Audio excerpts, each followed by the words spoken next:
Fala galera, aqui é o Adam neste é o Desventuras Cinéfilas e na estrada para a Guerra Infinita nós temos aí o polêmico Homem de Ferro 3, um filme que não é perfeito, mas com certeza não merece todo o hate que possui. Estrelado pelo Robert Downey Jr., Don Cheadle, Gwyneth Paltrow, Guy Pearce e Ben Kingsley, o filme tem aí a direção de Shane Black, que assume o lugar de Jon Favreau, que dirigiu o Homem de Ferro 1 e 2. O filme se passa 6 meses após Vingadores e agora o Tony Stark está enclausurado na sua oficina construindo armaduras à torta e à direito devido ao pavor de não conseguir ser mais do que apenas o homem por trás da armadura. O filme tem um grande desafio, que é lidar com o personagem solo novamente depois de Vingadores. Sempre fica aquela questão que vem até dos quadrinhos de a equipe tá formada, então se tá enfrentando esse problema, por que tu não chama a equipe? Eu acho que o Homem de Ferro 3 lida muito bem com isso, de uma forma bem subjetiva. São alguns detalhes da narrativa que crescem ela, né, que dão todo o brilhantismo para ela. E apesar desses detalhes passarem batido, o que faz com que muita gente taxe o filme como um filme raso, ainda estão lá. O fato é que o filme ele trata muito mais de quem é o Tony Stark como homem do que como herói. Eu acho que isso é um grande diferencial. Poucos filmes se arriscam a fazer isso e eu acho que esse é o filme mais ousado da Marvel nesse ponto. Eu acho que muita gente reclama hoje que a Marvel usa uma fórmula e abusa dela, e eu não discordo. Mas o Homem de Ferro 3 é o filme mais fora da curva e a galera, em sua maioria, odeia o filme por causa disso. Tem gente que reclama de algumas coisas que são bem plausíveis, tem gente que fala simplesmente da adaptação. Mas é fato que Homem de Ferro 3 é um filme bem surpreendente. Ao lidar com essa persona do Tony Stark, eu acho interessante como o filme afasta ele do núcleo de Nova York e joga ele numa situação onde você vê o personagem, assim como no primeiro filme, ele precisa se virar com o que ele tem na mão. E aí você vê realmente aquela coisa que o Steve Rogers questionou, fora da armadura, você é o quê? Afinal de contas, ele realmente é alguém fora da armadura. E a gente vê todo esse potencial, todo o brilhantismo do Tony Stark nesse filme. Esse filme ele usa alguns detalhes ali para se ligar ao primeiro, né? A gente tem o Incen na cena da caverna do primeiro filme, que ajuda o Tony Stark. E ele tem aquele diálogo que conheceu o Tony Stark numa festa, ele estava tão bêbado que ele não imaginava nem como o Tony faria o discurso sobre circuitos integrados. E a gente vê o Tony bebaço na festa, justamente falando sobre circuitos integrados, que ele não lembra nem que ele fez a palestra. Eu acho muito legal esse tipo de conexão, bem mais sutil e bem mais simples de ver, sem ter a necessidade de ligar o filme e ficar plantando pista para os próximos. Mas isso também é uma faca de dois gumes, porque o Homem de Ferro, o Homem de Ferro 3 acaba sendo um filme que é muito contido em si, e é justamente o meu problema com ele. Ele não precisava lidar ali com esse fechamento. Mas a gente chega lá. É interessante também você ligar aí o Tony Stark, a Maya Hansen, a questão do Extremis, que novamente eu falo que foi adaptado dos quadrinhos, mas se tornou uma saga mais interessante de assistir, justamente pela conexão que eles fazem com o Mandarim, com todo o terrorismo. E eu acho legal também o fato, como eu falei, deles inserirem detalhes, como por exemplo o fato de que o Mandarim atacava e o governo, né, o exército estava escondendo esse tipo de informação, então não era algo simplesmente para atacar os Vingadores e resolver. Mas que o Tony toma para si depois que o Happy ele é afetado por isso. O Rhodes conta pro Tony sobre isso e o Tony vai lá e quer investigar. E tá, ele tem realmente umas decisões idiotas, mas essa é a personalidade do Tony. Ele é muito impulsivo, ele faz as coisas desse jeito. Então, assim, quando as pessoas usam esse argumento de que o filme é ruim porque o Tony é burro e deu o endereço dele pro terrorista, é o Tony Stark, né? Acho que é um bom estudo de personagem nesse ponto. Outra coisa que eu acho muito legal nesse filme é justamente a Mark 42, que consiste no que eu falei de tirar a armadura dele e fazer com que o Tony Stark mostre quem ele é por dentro da armadura. Muita gente reclama que o Tony agora o poder dele tá menor, porque nos Vingadores colocaram ele pra peitar o Thor, ele luta de igual pra igual, e aqui a armadura nem fica montada direito.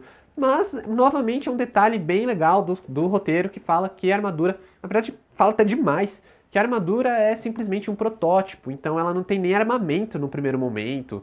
O Tony, no momento que a mansão tá explodindo, ele precisa se virar, ele joga piano, ele faz um monte de coisa, justamente pelo fato da armadura não ter um armamento próprio para lidar com esse tipo de situação, porque ela era simplesmente um teste que o Tony estava fazendo para controlar a armadura usando os chips neurológicos que ele implanta. E justamente por isso também que acaba sendo a armadura que ele usa no momento do aperto, porque é a armadura que ele consegue chamar para proteger a Pepper e posteriormente para se proteger, e é a que dá erro e acaba levando ele pro, sei lá, pro Kansas, eu não lembro, nem lembro pra onde ele vai, e é onde ele conhece o molequinho, que também a galera não gosta muito, e eu até gosto do personagem, mas eu acho que ele é utilizado de uma forma meio merda também durante o filme, justamente pelo fato do filme querer toda hora martelar que é um final. E cara, assim, a franquia da Marvel, ela tá acima da trilogia, né? Então, o Homem de Ferro 3 é meio que um episódio dessa franquia, e não é o final da trilogia. E o filme se trata muito dessa forma,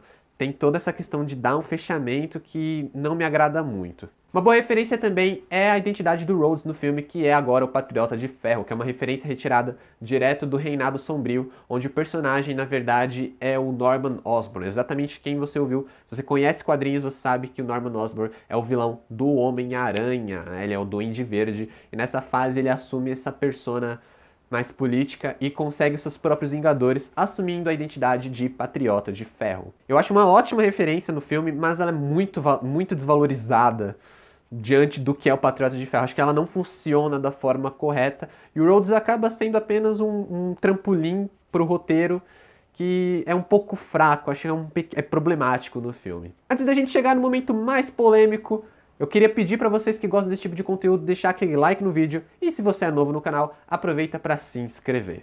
Agora vamos falar de Mandarim. Esse para mim é um dos conceitos e vilões mais legais da Marvel até hoje. Um top 3 de vilões, na minha opinião, no Mandarim. E eu vou explicar o porquê, porque eu sei que muita gente odeia e eu não culpo as pessoas. Primeiro, o fato do filme ser muito mais pé no chão do que nos quadrinhos.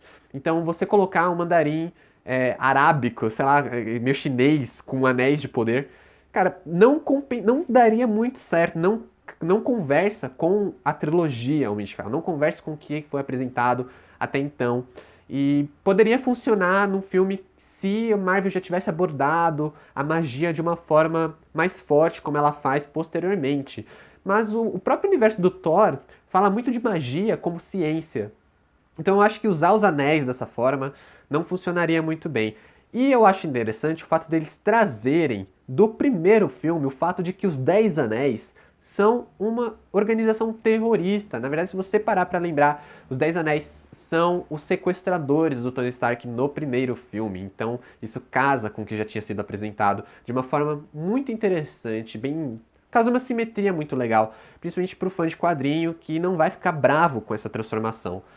Eu acho o Mandarim do Ben Kingsley um conceito muito interessante porque é algo parecido com o professor Moriarty em Sherlock Holmes, que é basicamente um cara que assiste a guerra dos bastidores e controla ambos os lados. Ele oferece ali, fala muito de mídia, eu acho isso incrível, falar de uma mídia que manipula quem está assistindo.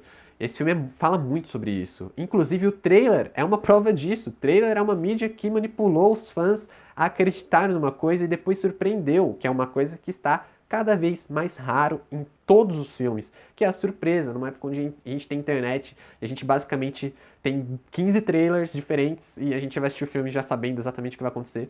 O Homem de Ferro 3 foi uma surpresa.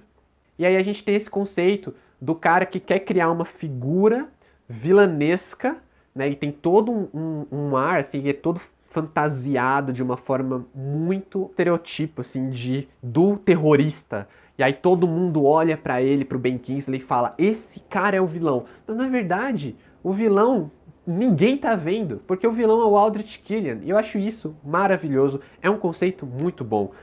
Entretanto, ele não é utilizado realmente perfeitamente, porque eu acho que eles pesam a mão na piada.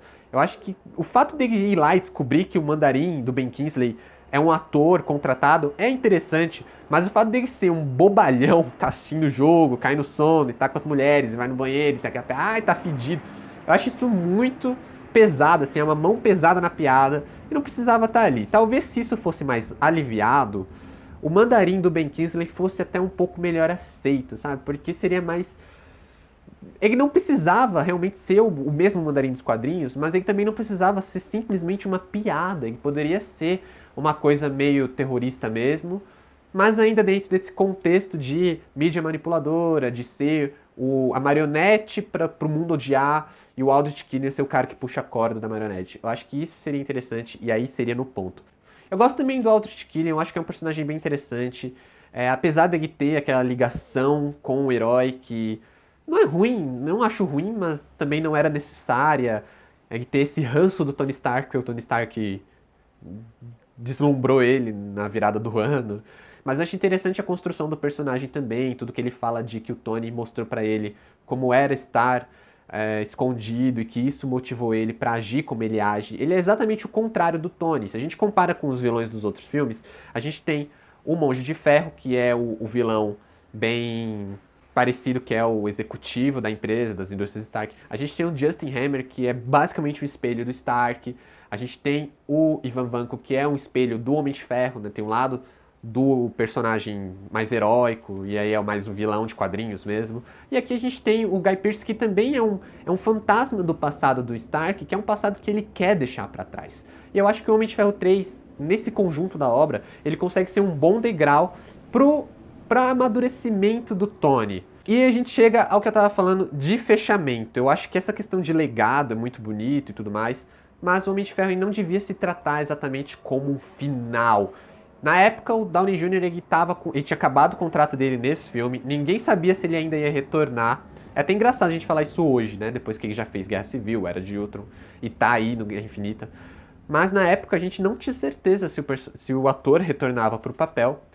E eles quiseram dar esse fechamento de você é um Homem de Ferro e a gente vai lembrar de você. O que é bonito, mas não funciona muito bem. Eu acho que depois de tudo, depois da continuação, eu acho que Shane Black pensou um pouco fora da caixa e fez um filme que é muito isolado, assim. Ele quer dar esse ponto final no momento errado, sabe? Então eu acho que é um pouco problemático nesse ponto também. Toda a questão dele tirar o reator eu acho muito interessante, mas muito subjetivo no filme. Dá a entender, eu não sei, eu acho que as pessoas, eu não fico me perguntando isso. As pessoas pensam que ele tem um buraco no peito ainda, porque nos quadrinhos, quem lê o Arco Extremis sabe que ele usa a versão do Extremis pra se aprimorar. E é quando ele ganha ele faz uma nova armadura, etc. E ele fica com a própria biologia dele aprimorada. Eu acredito realmente que ele conseguiu aprimorar o Extremis por fim e utilizar ele para se regenerar, né? Regenerar aquele buraco que tinha no peito. E por isso que ele só fez a cirurgia para tirar os estilhaços neste momento e não antes. Eu acho que ele consertou a falha da Extremis para não ficar instável, não explodir. Então eu acho realmente que ele tem um bom fechamento, mas ele não precisava pesar a mão nem nas piadas e nem nessa questão de legado, e estamos concluindo isso, porque Homem de Ferro 3 é o capítulo final de uma trilogia que não encerra nada. Ele não é o final da saga do Stark. Por essas e outras, pra mim, o Homem de Ferro 3, eu acho ele ótimo, tá? Desculpem quem odeia, tentei dar minha explicação. É a minha visão do filme, eu gosto bastante, reconheço alguns problemas, mas eu ainda acho ele bem superior ao Homem de Ferro 2, ainda que ele não seja bom o suficiente como Homem de Ferro 1. Mas pra mim ele leva 4 estrelas. Obrigado por assistirem, valeu, falou, até mais e obrigado pelos peixes.